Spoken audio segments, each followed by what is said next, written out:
Good morning, all. Welcome back to Sew Granny Sew. We are going to do, we have 4 more blocks left in our set of 16 blocks for our baby girl quilt. So I thought, well, what else can we do? I mean, we got all these different blocks. And I thought, well, let's stay with the fun and whimsical side of it.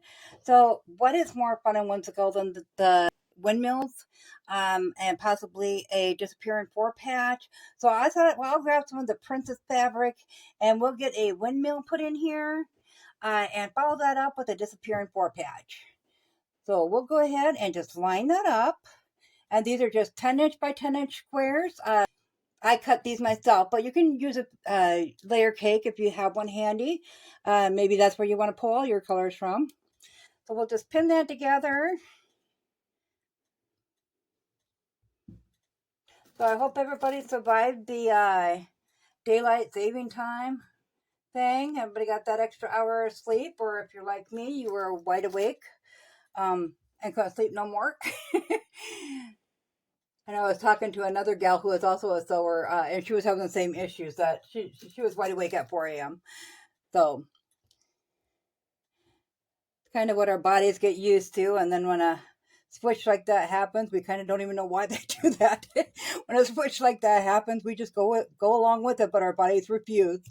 Okay, so we're going to bring that to the sewing machine, and we're just going to take a 1/4 inch seam all the way around all 4 sides.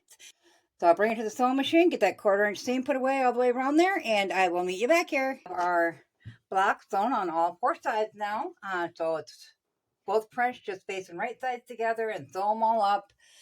Then we are going to take our ruler and we're going to go point to point, and I look for point to point on the stitching because your fabric can shift a little bit, but your stitching is what you're going for, so they're all equal.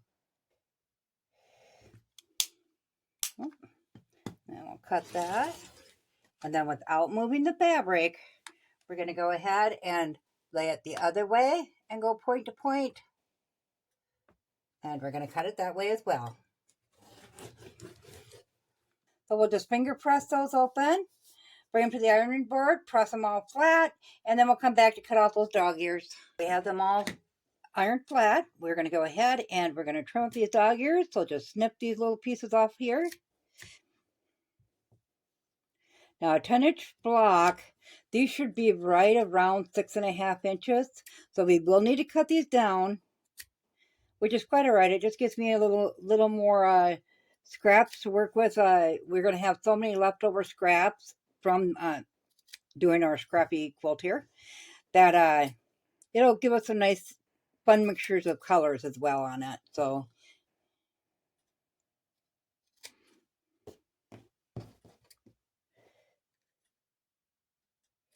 okay, once we have all those trimmed up, then we will just take our block, and it doesn't matter which side you cut from, you end up with a 5-inch block. So I'm going to go ahead and I'm going to keep her head in it on the Cinderella fabric. We want a 5-inch block in total. So I'm just lining up my diagonal line on my ruler with my diagonal of the seam, and then making sure these straight lines are at the 5-inch mark. And we'll go ahead and trim that up.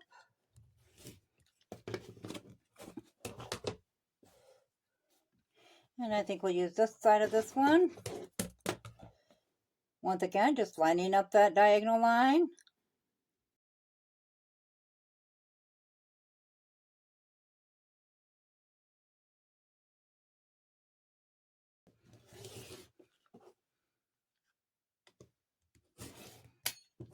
Now we're just going to line it up for our windmill. So we're just going to put them alternating.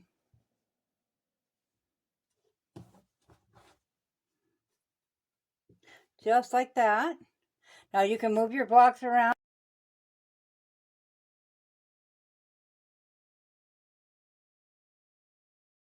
So all we're going to do to put these together is we're going to line up our corners on the inside.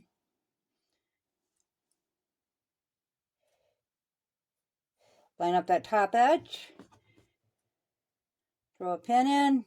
You can use slips too on this if they're handier for you.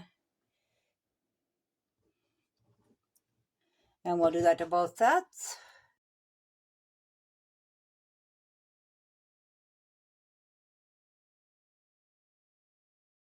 We'll bring those to the sewing machine, put a 1/4 inch seam along both of those, iron them flat, and then I'll meet you back here. We have them sewn together and ironed flat, so I just wanted you to note that we are going opposite with the way we ironed our seams at this time. Once we get them sewn together, then we can separate them out, but we're just going opposite for now. So to line these up the best possibly you can, I like to take from this point right there, that dead center point. So I put my pin through that from the back, right through that center of that peak, and then we'll just push it right through the center of this peak. And you may have to adjust because you can see that it's not quite lined up all the way there. Okay, so once we get that pin through there, we know where it needs to be at.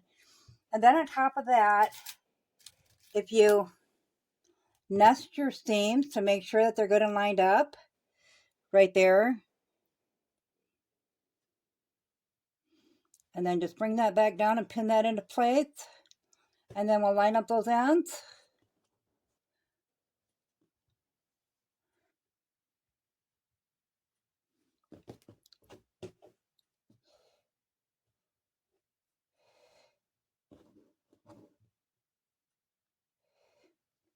And we will bring that to the sewing machine, put a 1/4 inch seam in there, iron that flat, and then I'll bring you back to show you how to turn that up. Okay, I have it sewn together and ironed, but I wanted to show you the back because I don't think I went into detail much in the other video. So normally I just iron mine open, but you can actually snip your threads going through there. I don't know if you're seeing that. You can snip those threads and fold that down separate of that and swirl it. I've seen a lot of people do that. I'm just in preference of opening my seams and iron them flat because it does reduce the bulk in it as well, doing it that way. So it's up to you how you want to do it. I'm going to go ahead and iron this flat, and then we'll come back and trim up this block. I have this block all ironed flat now, and I went ahead and ironed that seam open. So now we need to trim this down to a 9-inch block. So just line up your middle seam going through your ruler once again with that diagonal line. And line up your 4.5-inch line should be through the middle. To have that accomplished, and you got that diagonal line matching up, your 4.5-inch line matching up. You can also line up this 4.5-inch line if you want.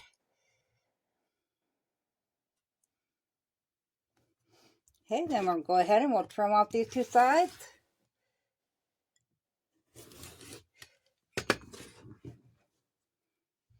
And we'll flip it over and line up those same areas again with the diagonal, the 4.5. And you can also make sure your 9-inch lines are lined up.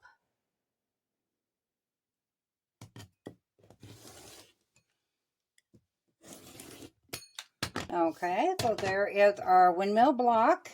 If you wanted to, you could go through and do a disappearing windmill with it. I just wanted the fun whimsical windmill in my baby quilt I'm making. So stick around though, because we're going to do another square yet, so this isn't too short. So we're going to utilize the same princess fabric, but we're going to switch the stripe out into another one, and then we're going to do a disappearing 4 patch. Okay, we are ready to start on our second block. So I just have 2 more 10 by 10 inch squares of fabric, and I paired this one up with it this time. So we're just going to go ahead and line those up again. We're going to trim those down into 4 5-inch blocks. And the reason we're using 5-inch is because we're going to do a disappearing 4 patch, which is going to take some size away from it. So we'll cut it that way, and then again this way. I just happen to have all my princess cut into 10-inch squares.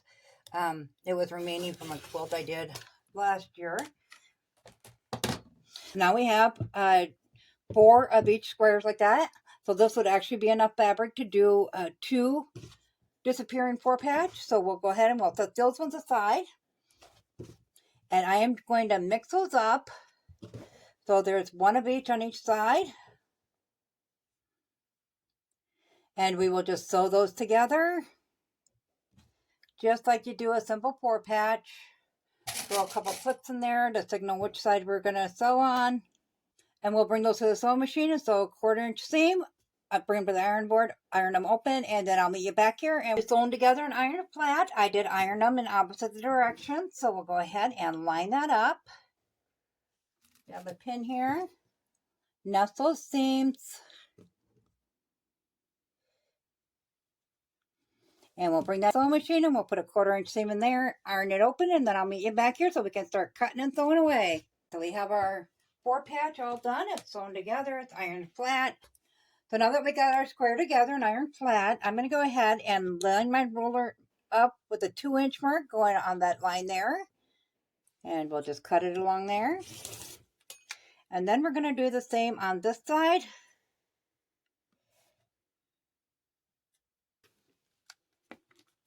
And then this side. And this side.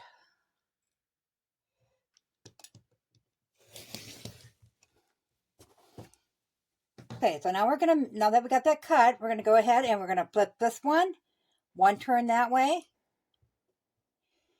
We're gonna switch these out.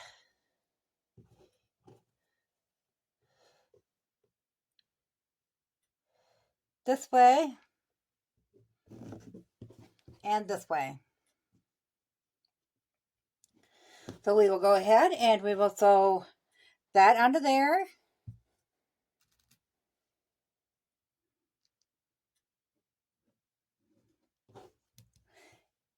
And I just ironed my seams open on that, so we'll just make sure that we line up that middle seam when we pin that one together.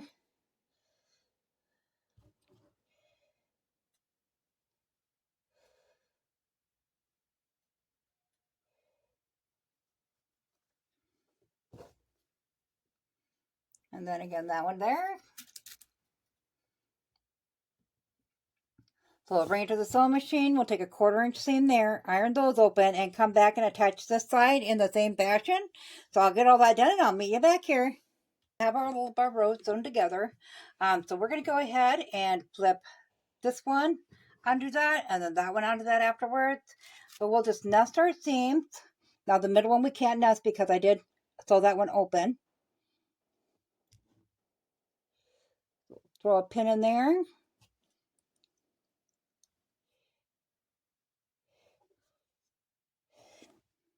And a pin in there. So I got to looking and we started with 2 10-inch pieces of fabric, 10-inch squares, and it is coming out to be about perfect. That lines up perfect. 8.5 inch or 8 1/4 inches instead of 9. So we will have to keep that in mind. We will put a frame around here. I'm actually considering putting a white frame around all the squares and bringing every one up to at least a 10-inch square, probably 10.5. That gets us a 10-inch square sewn. So I think I might do that. So I'm not going to worry too much about framing them in now until we get them all done. And then we'll make a unison size out of all of them. So we'll bring this to the sewing machine, put a 1/4 inch seam in, iron that open, and then we'll come in back and attach this piece here. I'll bring you back with the finished block. Block is all sewn together and iron flat. We're going to go ahead and tidy up these edges on it. Like I said, we're not going to trim it down at this time because we are going to frame them in. But I did want to have some nice, tidy, even edges to work with.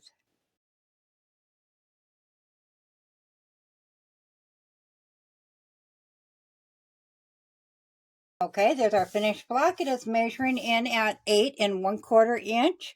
So we will need to add a frame around there of some sort at the end. So let me know what you think of this one. I did want to give a big shout out. We got our very first member, so thank you. Shout out to Pam. I'm not going to use last names because I don't know if people want to be called out or not like that. But thank you, Pam, so much. That really helps support the channel. If you're interested in becoming a member yourself, I'll go ahead and drop the link down in the description below. If you'd like to help support the channel, you can go ahead and check the different membership tiers out. And as always, guys, if you found this video useful, go ahead and give it a big thumbs up. It really helps our channel grow. If you haven't subscribed yet, go ahead and click that subscribe button because we'd love to have you here at Sew Granny Sew. Thanks all. Have a good day. Bye.